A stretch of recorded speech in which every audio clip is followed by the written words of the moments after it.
Hello everyone. So moving on the next topic of D block element. So today we will start with the properties of D block element. And the first property of D block element, that is formation of colored ion. That means जो D block elements होते हैं वो जो compound state में होते हैं, जो उनके आयन्स होते हैं वो कलर्ड होते हैं. तो we will study about why they are coloured, वो कलर्ड क्यों होते हैं. तो इसके लिए हमें समझना पड़ेगा डी ब्लॉक एलिमेंट्स के पास क्या होता है. They have incomplete D subshell. D block elements have incomplete D subshell. तो D ब्लॉक एलिमेंट्स के पास इनकम्प्लीट D सबशेल होते हैं, that means D subshell completely fill नहीं होती है. सो होता क्या है, जब कोई भी आयन किसी D ब्लॉक एलिमेंट या मेटल आयन के अप्रोच करता है तो जो डी ब्लॉक होता है, जो डी सबशेल होती है, वो उसकी जो एनर्जी होती है वो सेम नहीं रहती है. मतलब क्या हुआ, डी ब्लॉक में हमारे पास जो डी सबशेल होती है इसके पास 5 ऑर्बिटल होते हैं. डी सबशेल इसके पास क्या होता है, 5 ऑर्बिटल्स होते हैं.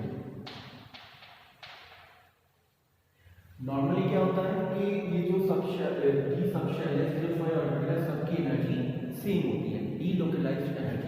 That means सबके पास same amount of energy होती है. But when a metal ion approaches the central metal ion in a compound, when a metal ion approaches the central metal ion, जो ट्रांजिशन एलिमेंट होते हैं, D block element होते हैं, ये compounds बनाते हैं. तो कंपाउंड्स के अंदर क्या होता है, जो उनके आयन होते हैं, क्योंकि डी ब्लॉक एलिमेंट है सबके पास में डी सबशेल होती है. तो जब डी सबशेल होती है इसके पास में 5 ऑर्बिटल होते हैं. नॉर्मली इनकी एनर्जी सेम होती है, वो डिजेनरेट एनर्जी होती है. डिजेनरेट का मतलब होता है कि 5 के 5 ऑर्बिटल्स की सेम एनर्जी होना. वो 5 ऑर्बिटल कौन से हैं, dxy, dy z, dxz, dxy y square and dz. ये 5 ऑर्बिटल्स हैं डी सबशेल. तो जब तक कोई मेटल आयन किसी का अप्रोच नहीं कर रहा है तो ये 5 ऑर्बिटल्स सबकी एनर्जी सेम रहेगी. But when a metal ion approaches the central metal ion in a transition compound, तो ट्रांजिशन एलिमेंट जो कंपाउंड बनाते हैं, जब उस कंपाउंड के वो सेंट्रल मेटल आयन होता है, जब उसको कोई आयन अप्रोच करता है तो ये जो डीजेनरेसी ब्रेक हो जाती है. डीजेनरेसी का मतलब क्या है कि 5 ऑर्बिटल जो होते हैं इन सबकी एनर्जी सेम नहीं रहती है. Degeneracy split. तो इस कंडीशन में क्या होता है, जो डी सबशेल होती है ये दो साइड में स्प्लिट अप हो जाती है into two sides of orbital. तो ये दो साइड में स्प्लिट हो जाती है. एक होता है हाई एनर्जी साइड, एक होता है lower energy side. Higher energy orbital and दूसरे होते हैं हमारे पास, दूसरा साइड होता है lower energy orbital. High energy orbital जो होते हैं वो होते हैं dx square y square and dz square. Lower energy orbital होते हैं dxy, dyz एंड dxz. तो एक बार हम इसका रिकॉर्ड कर लेते हैं. होता क्या है, जो डी ब्लॉक एलिमेंट्स होते हैं उनके पास में इनकम्प्लीट डी सबशेल होती है. जो डी सबशेल होती है उसके 5 ऑर्बिटल नॉर्मली इन सबकी एनर्जी सेम होती है, दैट मीन ऑर्बिटल डीजेनरेट होता है, डीजेनरेट मतलब होता है और orbital have the same energy. But in the transition compound, जो ट्रांजिशन कंपाउंड होता है उसके पास एक सेंट्रल मेटल आयन होता है। ये कोऑर्डिनेशन जब हम नेक्स्ट चैप्टर स्टडी करेंगे कोऑर्डिनेशन कंपाउंड से पता चल जाएगा ये ट्रांजिशन कंपाउंड क्या होता है, सेंट्रल मेटल आयन क्या होता है। तो जब ट्रांजिशन कंपाउंड में सेंट्रल मेटल आयन को कोई भी आयन अप्रोच करेगा, what happen, this degeneracy split up, ये डीजेनरेट नहीं रहते हैं और ये टू साइड्स में स्प्लिट हो जाते हैं, one having high energy orbital and another having lower energy orbital. तो इन दोनों में जो हाई एनर्जी ऑर्बिटल होते हैं ये लोअर एनर्जी ऑर्बिटल होते हैं और इस चीज को हम कहते हैं crystal field splitting. Crystal field splitting that mean जब ये orbital two sides of orbital में स्प्लिट हो जाता है, जब कोई मेटल आयन से अप्रोच करता है, इसको कहते हैं क्रिस्टल फील्ड स्प्लिटिंग। एंड जब ये स्प्लिट हो जाते हैं तो दैट मीन हम इलेक्ट्रॉन को और पॉसिबिलिटी ये है कि हम इलेक्ट्रॉन को जंप करा सकते हैं, ये इलेक्ट्रॉन जंप कर सकता है अगर उसको एनर्जी मिले from lower energy level to higher energy level. तो जब ये दो साइड्स में स्प्लिट हो जाएंगे तो अगर कंपाउंड के पास इलेक्ट्रॉन है या मेटल आयन के पास इलेक्ट्रॉन है तो इलेक्ट्रॉन एनर्जी गेन करके क्या करता है, जंप कर जाता है from lower energy level to higher energy level. और ये होता कैसे है, जब व्हाइट लाइट ट्रांजिशन कंपाउंड के ऊपर आगे स्ट्राइक करती है तो व्हाट हैपन, मेटल आयन क्या करता है, उस व्हाइट लाइट में से कुछ फ्रीक्वेंसी ऑफ कलर को एब्सॉर्ब कर लेता है, ठीक। एंड जो व्हाइट लाइट के बचे हुए कलर जो एब्सॉर्ब नहीं हो पाते हैं उनको ट्रांसमिट कर देता है। तो जो ट्रांसमिशन या एमिशन हम कह सकते हैं, उस जो एमिटेड लाइट होती है जब वो ट्रांसमिट होती है तो उसकी वजह से क्या होता है, ट्रांजिशन मेटल आयन कलर्ड हो जाते हैं या कह सकते हैं कि ट्रांजिशन कंपाउंड कलर्ड विजिबल होते हैं।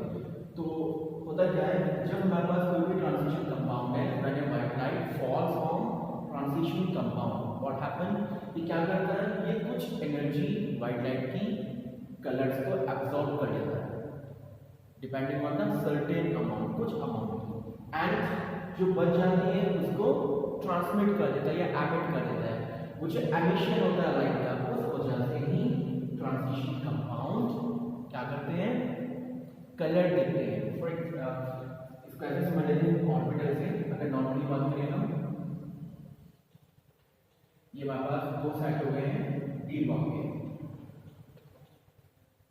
D X square Y square D Z square D X Y D Y Z D X Z. Suppose metal ion के पास 1 इलेक्ट्रॉन है, ये तो हो गया हमारे पास हाई एनर्जी ऑर्बिटल और ये हमारे पास lower energy orbital. Mainly D subshell कैसी होती है, डी सबशेल के पास 5 ऑर्बिटल होते हैं, 1 2 3 4 5।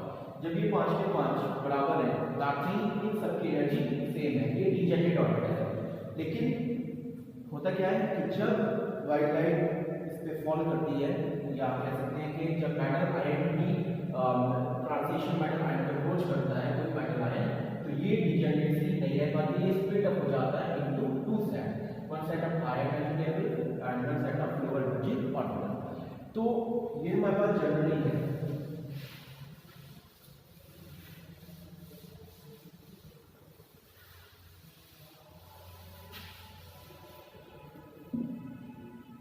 अब क्या होता है, ये हमारे पास ट्रांजिशन कंपाउंड था, अब इसके ऊपर हमने व्हाइट लाइट को स्ट्राइक किया है या व्हाइट लाइट पे स्ट्राइक कर रही है, तो व्हाट विल हैपन, ये जो इलेक्ट्रॉन है यहाँ से जंप करके राइज हो जाएगा ऊपर।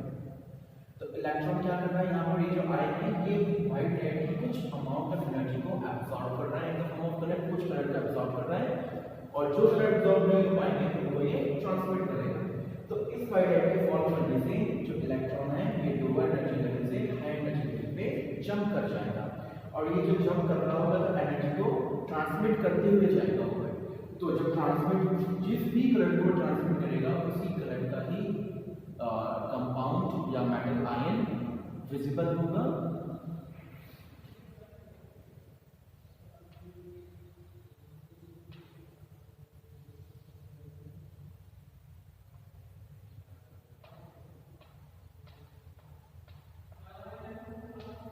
x squared y squared and d z squared। तो क्या हुआ, अब जो इलेक्ट्रॉन पे वाइट लाइन पड़ी तो इलेक्ट्रॉन ने क्या किया, एनर्जी को पहले एब्जॉर्ब किया, एनर्जी को लिया तो वो कलर की फॉर्म में से एब्जॉर्ब करेगा and after that this electron will jump, ये जंप हो जाएगा यहां से नेक्स्ट ऑर्बिटल में and this is known as D transition.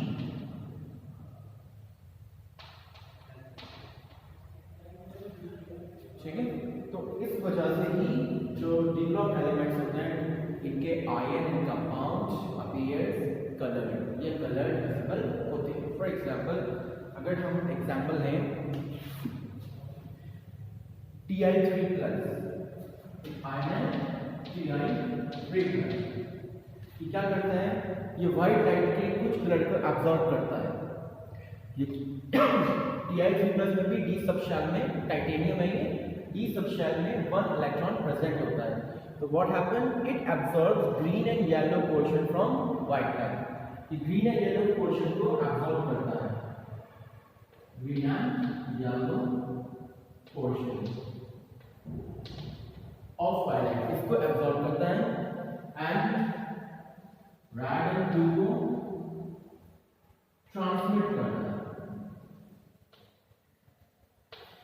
इन दोनों तरह के ट्रांसमिशन की वजह से इट अपीयर्स पर्पल, तो ये जो आयन है ये पर्पल अपीयर होता है। इसी तरह अगर हम क्यूप्रस की बात करें, क्यूप्रस क्या करता है, ये व्हाइट लाइट के रेड कलर को एब्जॉर्ब करता है एंड ग्रीनिश ब्लू कलर को ट्रांसमिट करता है। जो क्यूप्रस होता है ये red colour from the white light absorb करता है and greenish blue colour transmit करता है, due to which cuprous ion appear greenish blue in colour. I hope ये क्लियर हो गया होगा। तो ये जो भी आयन होते हैं ट्रांसमिशन एलिमेंट आयन या कह सकते हैं इनके कंपाउंड जो होते हैं ये कलर इसलिए शो करते हैं क्योंकि इनके पास जो इलेक्ट्रॉन होता है वो एनर्जी को पहले एब्जॉर्ब करता है in the form of colour from the white light और रेडिएशन एंड इसका एब्जॉर्ब करके ये जंप करता है लोअर एनर्जी से हाई एनर्जी में, और जब ये जंप करता है तो एनर्जी को ट्रांसमिट करता हुआ जाता है, जिस कलर को ट्रांसमिट करता है उसी कलर का ही मेटल आयन या ट्रांजिशन कंपाउंड अपीयर करता है। आई होप ये आपको समझ आ गया होगा कि कलर आयन क्यों ट्रांजिशन एलिमेंट के होते हैं या कंपाउंड कलर क्यों अपीयर होते हैं।